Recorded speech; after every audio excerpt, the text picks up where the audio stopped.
लोगों के दामन पे कितने भी गुनाह लगे हों, अगर वो नेशनल कॉन्फ्रेंस में होंगे तो उन पे गुनाह है, लेकिन वो बीजेपी ज्वाइन करेंगे सारे पाप साफ हो जाते, सब बातें पुरानी भूल जाते हैं। एक मिनट बात करने देना प्लीज़। फिर उसके बाद एंटी नेशनल चार्जेस वगैरह भी ख़त्म हो जाते हैं, वो सच्चे पक्के हिंदुस्तानी हो जाते हैं, वो वतन के अजीज़ हुबले वतनी वाले जज्बा रखने वाले लोग बन जाते हैं। कल तक देवेंद्र सिंह राणा साहब को क्या से क्या नहीं बोलते थे सर आप कि ये देशद्रोही लोग हैं, आज आप कहते हैं उनके जैसा कोई है ही नहीं है। देखिए हमारी प्यारी चीज़ कही है कि इसको मैं रिकॉर्ड करवाना चाहूँगा कि जब आप बात करते थे कभी भी किसी भी पॉलिटिकल लीडर के लिए, वो आपको बहुत प्यार से सुनते थे और उन्हें लगता था कि रविंद्र राणा जी कितना सच कह रहे हैं, कितनी सच्चाई पेश कर रहे हैं। काश सर अगर आप इसी तरीके से ये बातें नौजवानों के लिए करते, बेरोजगार नौजवानों के लिए, उन्हें भी लगता है कि रविंद्र राणा जी सच कह रहे हैं, रोजगार मिलेगा, कितना मज़ा आता। बोला ना, जितना मैं नौजवानों के साथ हूँ कोई नहीं है।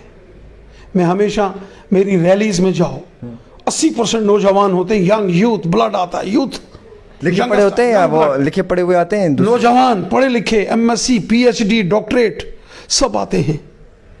उनको मालूम है कि उनके हक की बुलंद आवाज़ बीजेपी है, रविंद्र रैना है। इसलिए हम जिस तरीके से हमारा बीजेपी का कारवां आज पूरे जम्मू कश्मीर में जबरदस्त तरीके से आगे जा रहा है, यह तो मुमकिन है। मोदी जी है तो सब मुमकिन है, सब मुमकिन है, सब मुमकिन है, सब कुछ कश्मीर में, सब भलाई के काम, अच्छे काम, गरीबों ज़ईफ़ों दर्दमंदों के हिमायत और मददगार हैं, सबका भला करने वाले हैं। गरीबों की हो मेरा काम के गरीबों व ज़ईफ़ों की मदद करना, दर्दमंदों की मदद करना, ये हमारा काम है। यही तो बीजेपी है, हम आवाम के हैं। भारतीय जनता पार्टी, इसका मतलब ही है भारत जो हमारा मुल्क हिंदुस्तान है, उस देश की आवाम की पार्टी लग रहे हैं जब से वो आए हैं। जी, मैं और भी आने वाले हैं, स्मार्ट भी लग रहे हैं सर आजकल। चलिए ये आपके नज़रों की इनायत है। एक और सवाल भी, छोटा सा सर, आखिरी सवाल है। कुछ सर आपके बड़े चाहता दोस्त थे, कुछ भाई हैं जिनका एक सवाल था रविंद्र राणा जी के लिए कि शादी कब कर रहे हैं, क्योंकि बड़ा लंबा अरसा हो चुका है और आवाम भी चाहती है कि कहीं ना कहीं राणा जी की बारात देखी जाए। और ये कुछ पर्सनली सवाल होगा लेकिन आवाम की जानिब से किया गया है, मेरा सवाल पर्सनली नहीं है क्योंकि मुझे दफ्तर से वापस निकल के घर भी पहुंचना है। तो शादी के हवाले से क्या कि आपकी शादी कब होने जा रही है, क्या कोई प्लानिंग है, कोई तैयारी है?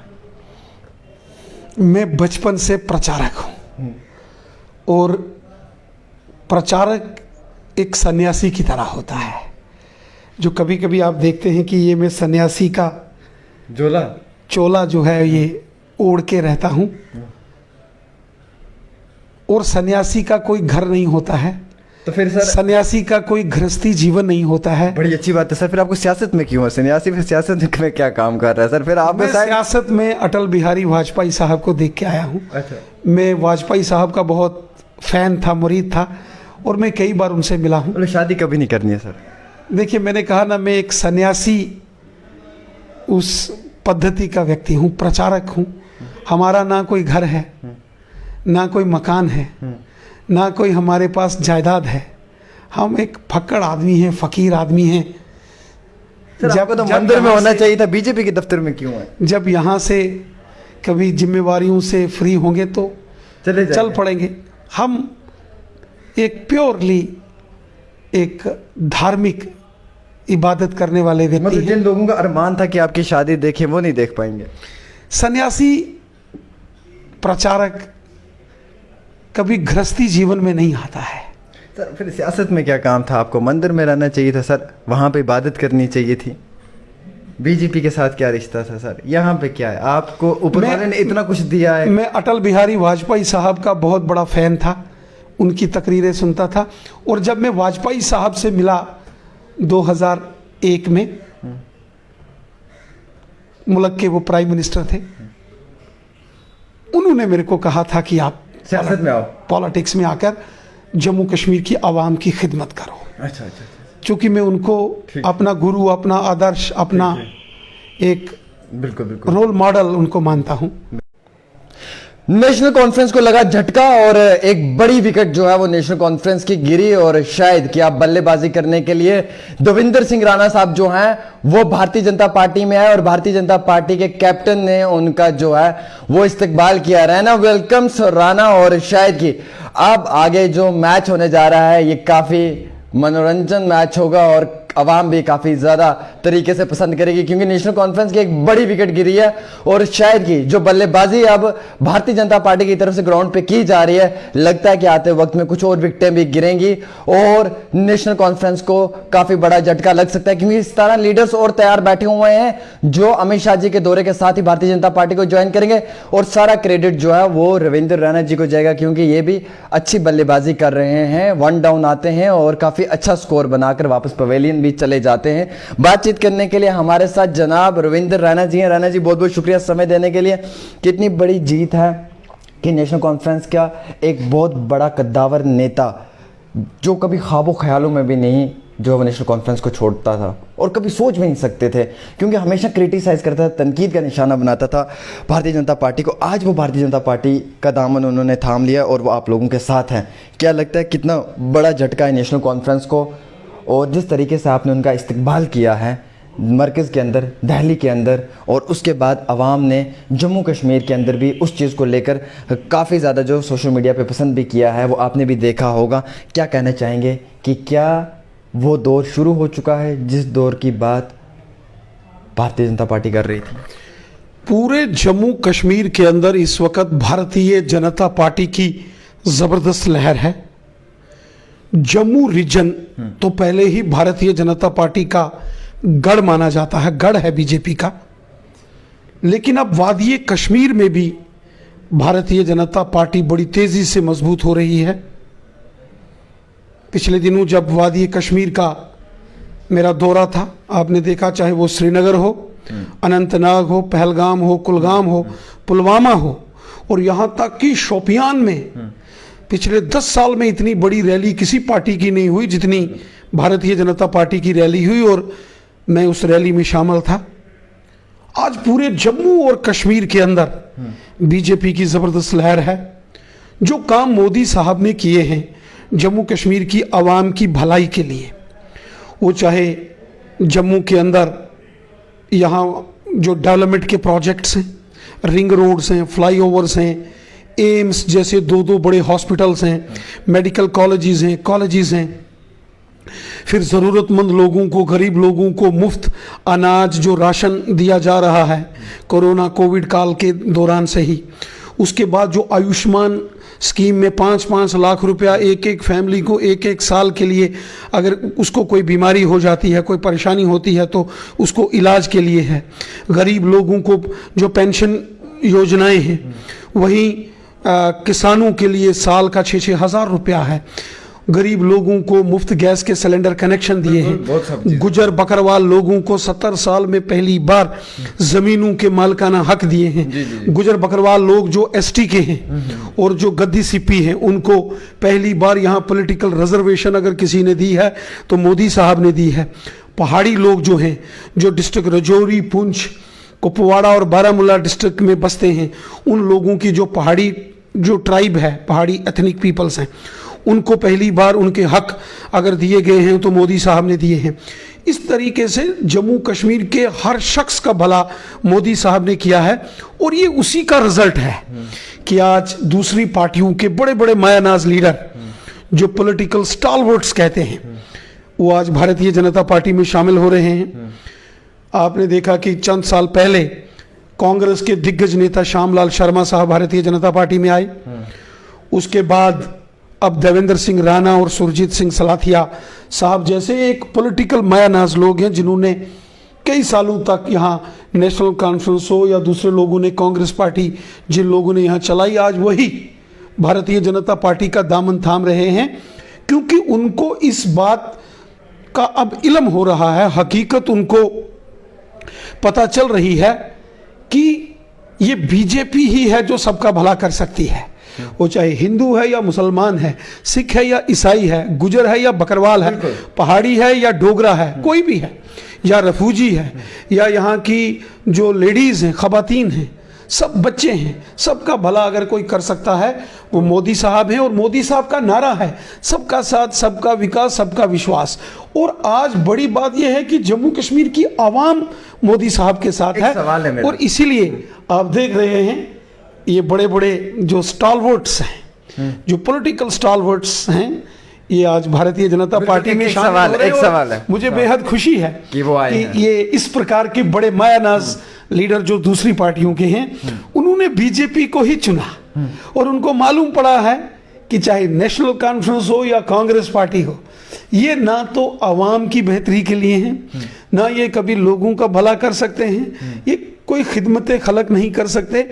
अगर खिदमत खलक करनी है, अगर हुब्बल वतनी का जज्बा रखना है, अगर आपको जो हमारे नबी रहमत साहब का फरमान है कि हर शख्स में हुब्बल वतनी का जज्बा होना चाहिए और हर शख्स के दिल में गरीबों, ज़ईफ़ों के और दर्दमंदों के लिए काम करने का जज्बा होना चाहिए, वो बीजेपी के लोगों में है। सवाल है राणा जी, इसलिए एक सैलाब सा बीजेपी में एक सवाल है कि कल तक जिन लीडर्स पे रविंद्र रैना जी तनकीद का निशाना करते थे, मतलब उन पे बातें करते थे, उन तमाम लीडर्स के ऊपर ये कहते थे कि ये देशद्रोही लीडर हैं, ये गुपकार के एजेंट हैं, ये लीडर्स जो हैं ये जम्मू में प्रोपोगंडा एजेंडा कर रहे हैं, और आज वही लीडर अगर भारतीय जनता पार्टी को ज्वाइन कर रहे हैं तो उनका वेलकम कर रहे हैं। यानी कि अगर किसी और पार्टी में रहते थे तो एंटी नेशनल, देखिए बीजेपी में आए तो नेशनल। देखो, हम सब जानते हैं यहाँ की जो कांग्रेस पार्टी की पॉलिसीज हैं या नेशनल कॉन्फ्रेंस की पॉलिसीज आप देखो,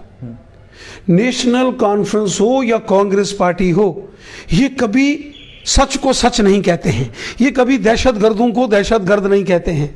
नेशनल कॉन्फ्रेंस ने ये मिले हुए हैं जनाब उनसे, ये उन लोगों से मिले हुए हैं, आप बताएं ना, जो आप जानते हैं, मेरे से आप बेहतर जानते हैं जनाब, आवाम को पता चल रहा है। अब आवाम सब जानती है, ये जो पब्लिक है ये सब जानती है, पब्लिक को मालूम है इन लोगों के एजेंडे क्या हैं। 70 साल में पूछता हूं, इन्होंने गुजर बकरवालों को क्यों नहीं पॉलिटिकल रिजर्वेशन दी? पूरे मुल्क में, पूरे हिंदुस्तान में एसटी के लोगों को। अवाम का भी तो सवाल है ना। नहीं, अवाम, जब मैं गुजर बकरवालों की बात करता हूं तो जरा ध्यान से आप सुने। 70 साल क्या गुजर बकरवाल हिंदुस्तानी नहीं थे, यहाँ के रहने वाले नहीं थे? इन्हीं को ही वोट देते थे एनसी कांग्रेस को। पॉइंट है, लेकिन अवाम कहती है इनको ना पॉलिटिकल रिजर्वेशन, ना इनके जमीनों के हक आज बीजेपी ने दिए ना। छाती ठोक के कहते हैं कि हमने गुजर बकरवालों की किसी को कदर है तो बीजेपी को है। वो बिल्कुल छाती ठोक के कहते हैं कि पहाड़ी जो कम्युनिटी के ट्राइबल लोग हैं उनकी कदर हमको है, कश्मीरियों की भी कदर हमको है।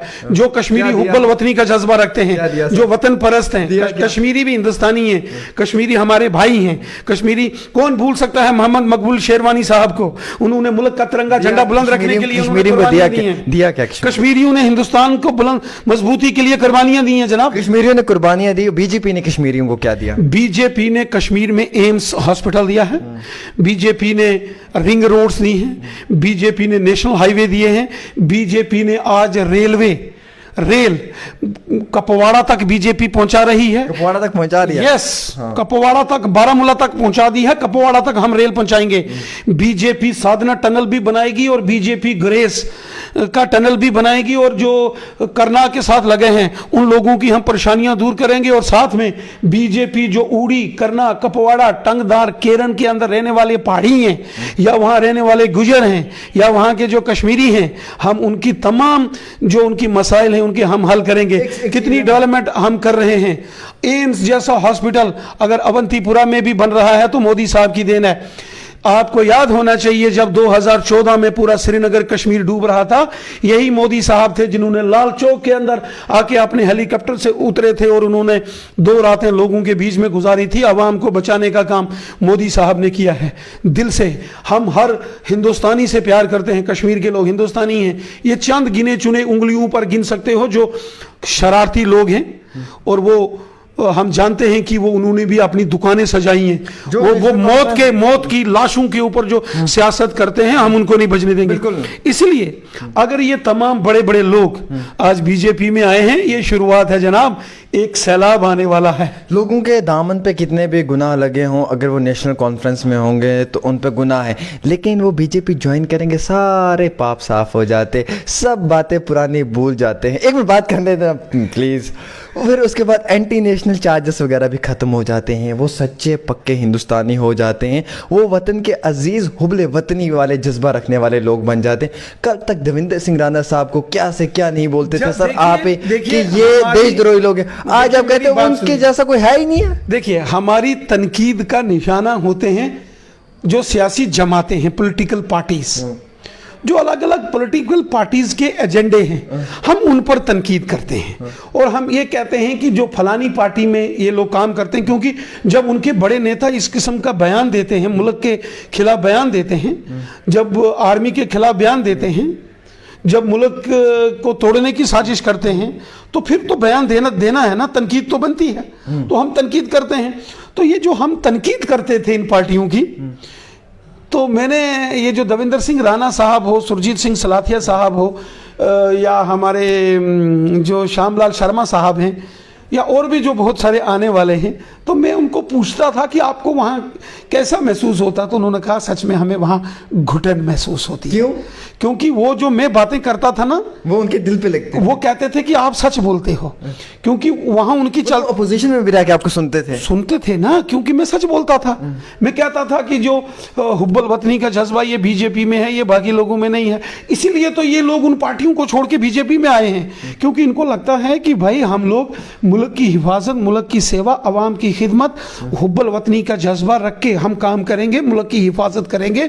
और ये जो बाकी के लोग हैं, ये तो मुश्किल है। ये तो आपने कितनी प्यारी चीज़ कही है कि इसको मैं रिकॉर्ड करवाना चाहूँगा कि जब आप बात करते थे कभी भी किसी भी पॉलिटिकल लीडर के लिए, वो आपको बहुत प्यार से सुनते थे और उन्हें लगता था कि रविंद्र राणा जी कितना सच कह रहे हैं, कितनी सच्चाई पेश करें।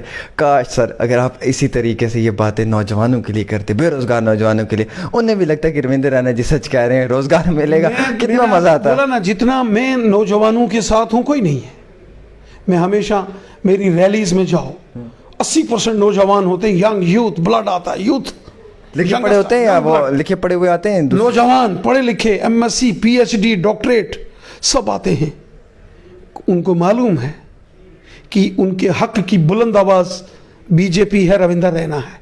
इसलिए हम जिस तरीके से हमारा बीजेपी का कारवां आज पूरे जम्मू कश्मीर में जबरदस्त तरीके से आगे जा रहा है, मुझे यकीन है आने वाले दिनों में जब यहाँ असेंबली के इलेक्शन होंगे, 50 से ज़्यादा सीटें जीतकर, जो बीजेपी का इस बार टारगेट है मिशन 50+, 50 से ज़्यादा सीटें जीतकर जम्मू कश्मीर में बीजेपी हुकूमत बनाएगी। जम्मू कश्मीर का अगला चीफ मिनिस्टर बीजेपी का उमर साहब कहते हैं सीएम नेशनल कॉन्फ्रेंस का होता है, ताल ठोक कर कहते हैं डंके की चोट पे। चलिए, डॉक्टर फारूक, आवाम ने तय करना है, जिन्होंने वोट डालना है, वोट केवल मेरे और उमर साहब वोट आप ही को आएंगे। देखिए, मेरे और उमर साहब के एक एक वोट से ना वो चीफ मिनिस्टर बनेंगे ना हम चीफ मिनिस्टर बनेंगे।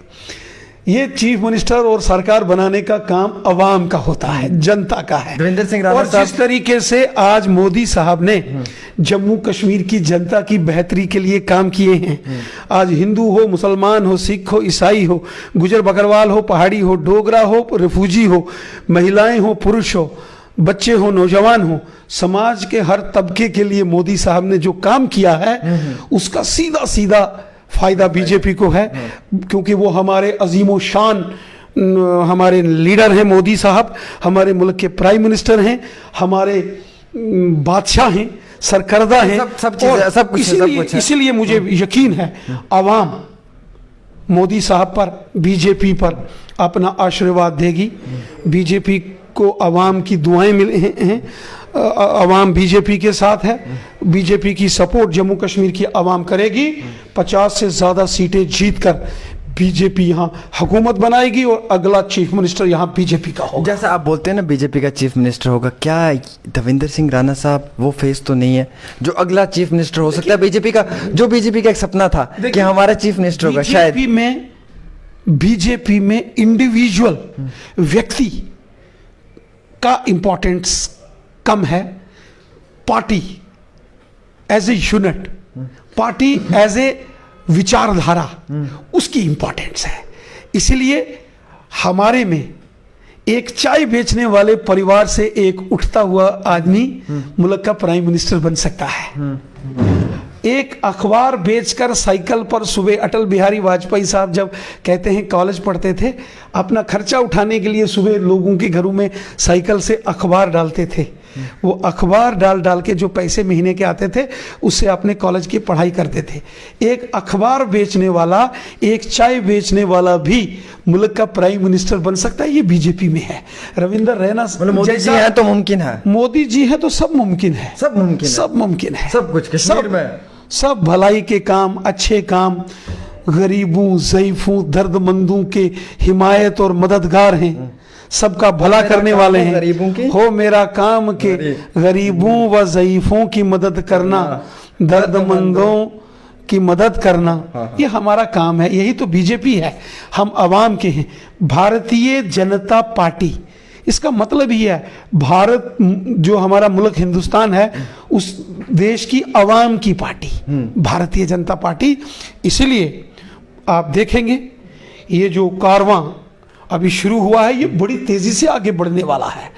अभी नेशनल कॉन्फ्रेंस कहते हैं हमें कोई फर्क नहीं पड़ता उनके जाने से, कोई इतने बड़े लीडर नहीं थे। चलिए देखिए आगे आगे होता है क्या, कुछ और ही तस्वीरें दिखाई देंगी, तस्वीरें, जबरदस्त तस्वीरें, और आपको पूरा नक्शा नजर आएगा। एक खुशनुमा माहौल, एक हरा भरा माहौल। बड़े खुश लग रहे हैं जब से वो आए हैं। जी, मैं और भी आने वाले हैं, स्मार्ट भी लग रहे हैं सर आजकल। चलिए ये आपके नजरों की इनायत है। एक और सवाल भी, छोटा सा सर, आखिरी सवाल है। कुछ सर आपके बड़े चाहता दोस्त थे, कुछ भाई हैं जिनका एक सवाल था रविंद्र रैना जी के लिए कि शादी कब कर रहे हैं, क्योंकि बड़ा लंबा अरसा हो चुका है और आवाम भी चाहती है कि कहीं ना कहीं रैना जी की बारात देखी जाए। और ये कुछ पर्सनली सवाल होगा लेकिन आवाम की जानिब से किया गया है, मेरा सवाल पर्सनली नहीं है क्योंकि मुझे दफ्तर से वापस निकल के घर भी पहुंचना है। तो शादी के हवाले से क्या कि आपकी शादी कब होने जा रही है, क्या कोई प्लानिंग है, कोई तैयारी है? मैं बचपन से प्रचारक हूँ और प्रचारक एक सन्यासी की तरह होता है, जो कभी कभी आप देखते हैं कि ये मैं सन्यासी का चोला जो है ये ओढ़ के रहता हूँ। और सन्यासी का कोई घर नहीं होता है, तो फिर सर सन्यासी का कोई गृहस्थी जीवन नहीं होता है। बड़ी अच्छी बात है सर। फिर आपको सियासत में क्यों है? सन्यासी फिर सियासत में क्या काम कर रहा है सर? फिर आप मैं सियासत में अटल बिहारी वाजपेयी साहब को देख के आया हूँ। अच्छा। मैं वाजपेयी साहब का बहुत फैन था, मुरीद था, और मैं कई बार उनसे मिला हूँ। बोले शादी कभी नहीं करनी है सर? देखिए मैंने कहा ना, मैं एक सन्यासी उस पद्धति का व्यक्ति हूँ, प्रचारक हूँ। हमारा ना कोई घर है, ना कोई मकान है, ना कोई हमारे पास जायदाद है। हम एक फक्कड़ आदमी हैं, फकीर आदमी हैं। जब तो मंदिर में होना चाहिए था, बीजेपी के दफ्तर में क्यों है? जब यहाँ से कभी जिम्मेवारियों से फ्री होंगे तो चल पड़ेंगे। हम एक प्योरली एक धार्मिक इबादत करने वाले व्यक्ति मतलब जिन लोगों का अरमान था कि आपकी शादी देखें वो नहीं देख पाएंगे। सन्यासी प्रचारक कभी गृहस्थी जीवन में नहीं आता है। सर फिर सियासत में क्या काम था आपको? मंदिर में रहना चाहिए था सर, वहाँ पे इबादत करनी चाहिए थी। बीजेपी के साथ क्या रिश्ता था सर? यहाँ पे क्या है? आपको ऊपर वाले ने इतना कुछ दिया है। मैं अटल बिहारी वाजपेयी साहब का बहुत बड़ा फैन था, उनकी तकरीरें सुनता था। और जब मैं वाजपेयी साहब से मिला 2001 में, मुल्क के वो प्राइम मिनिस्टर थे, उन्होंने मेरे को कहा था कि आप सियासत में आओ, पॉलिटिक्स में आकर जम्मू कश्मीर की आवाम की खिदमत करो। अच्छा। चूंकि मैं उनको अपना गुरु, अपना आदर्श, अपना एक बिल्कुल रोल मॉडल उनको मानता हूँ, बिल्कुल। तो मैंने वाजपेयी साहब की बात मानी। वरना आप ठीक कहते हैं कि आज भी मैं कहीं जंगल में, किसी आश्रम में ध्यान में होता, पूजा में होता। वैसे मैं शुद्ध सन्यासी भाव का व्यक्ति हूँ। आज नहीं तो कल जब मैं सियासत से फ्री हो जाऊँगा, आप मुझे कभी नहीं देखेंगे किसी दूर दराज, किसी पहाड़, किसी हिमालय की गुफा में पूजा इबादत करते हुए। मेरे को बहुत खुशी होगी। चलिए जी, हम उम्मीद रखते हैं कि जिस तरीके की आपकी ये एक दिल से विश है वो पूरी होनी चाहिए। ये एक बड़ा अहम तरीन सवाल था क्योंकि कहीं ना कहीं जम्मू कश्मीर की आवाम की जानिब से भी सवाल पूछा जा रहा था बात भर कि रविंद्र रैना जी की शादी का इंतज़ार किया जा रहा है। सियासत तो लगी रहेगी लेकिन अपनी पर्सनल लाइफ भी है और मुझसे किसी ने अपील की थी कि आप एक सवाल पूछ लें इनसे, तो मेरा फ़र्ज़ बनता था आवाम की जानिब से सवाल पूछना, तो मैंने पूछा। लेकिन देवेंद्र सिंह राणा साहब के आते ही नेशनल कॉन्फ्रेंस में ऐसा झटका लगा है कि शायद अब नेशनल कॉन्फ्रेंस का संभलना मुश्किल नहीं नामुमकिन हो चुका है। और किस तरीके से हालात बने हैं ग्राउंड पे, ये सबसे बड़ी बात है। फ़िलहाल सारी बातचीत करने के लिए हमारे साथ जनाब रविंदर रैना जी थे, जिन्होंने बड़े तहे दिल से और खुशी से देवेंद्र सिंह राणा साहब का स्वागत किया पार्टी में। और ये उम्मीद रखी है कि आते वक्त में भी देवेंद्र सिंह राणा साहब के साथ मिलकर इस पार्टी को और एम्पावर किया जाएगा। ये मेरा नहीं कहना है, ये मेरे वर्ड्स नहीं है, ये इनका कहना है जो मैं आप तक पहुंचाने की कोशिश कर रहा हूं। आप देखते रहें डेली तस्कीन आमिर सुहेल के साथ।